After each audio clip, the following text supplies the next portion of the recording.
एक जंगल में बहुत सारे जानवर रहते थे। उसी जंगल में एक बूढ़ा बंदर भी रहता था। बंदर अपनी होशियारी और चतुराई के लिए जाना जाता था।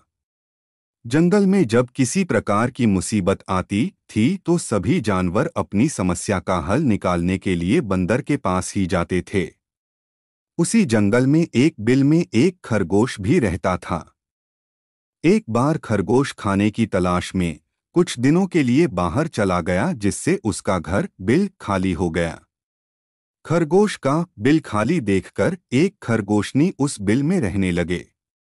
कई दिनों बाद जब खरगोश वापस आया तो उसने देखा कि उसके बिल में एक खरगोशनी रह रही है। अपने बिल में खरगोशनी को रहता देख खरगोश को बहुत गुस्सा आया और खरगोश ने खरगोशनी से अपना दिल खाली करने के लिए कहा, किंतु खरगोशनी बोली, मैं यहाँ कई दिनों से रह रही हूँ और अब इस बिल पर मेरा अधिकार है। इस बिल को मैं किसी भी हालत में खाली नहीं करूंगी।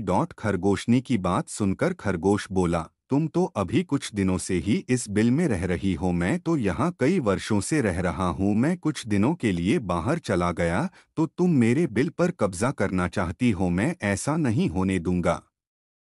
इस प्रकार दोनों में काफी वाद विवाद होने लगा और समस्या का हल ना निकलते देख खरगोश और खरगोशनी उस बूढ़े बंदर के पास गए और दोनों ने उसे अपनी अपनी समस्या बतलाई।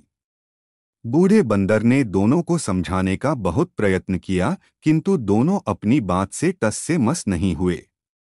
दोनों ही बिल छोड़ने के लिए तैयार नहीं थे। वर्टिकल बार दोनों की बात सुनकर बूढ़े बंदर ने कहा, मैं बहुत देर से तुम्हारी बातें सुन रहा हूँ और मुझे लग रहा है कि तुम दोनों में से कोई भी इस बिल को खाली नहीं करेगा। अब तुम दोनों बड़े हो गए हो और तुम्हारी शादी की उम्र भी हो गई है।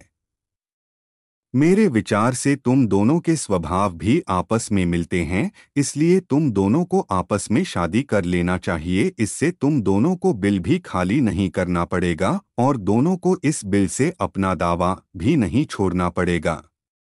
खरगोश और खरगोशनी दोनों को बंदर की बात बहुत पसंद आई और उन दोनों ने आपस में शादी कर ली। दोनों की शादी में जंगल के सभी जानवर आए और इस प्रकार खरगोश और खरगोशनी एक साथ सुखपूर्वक उसी बिल में रहने लगे।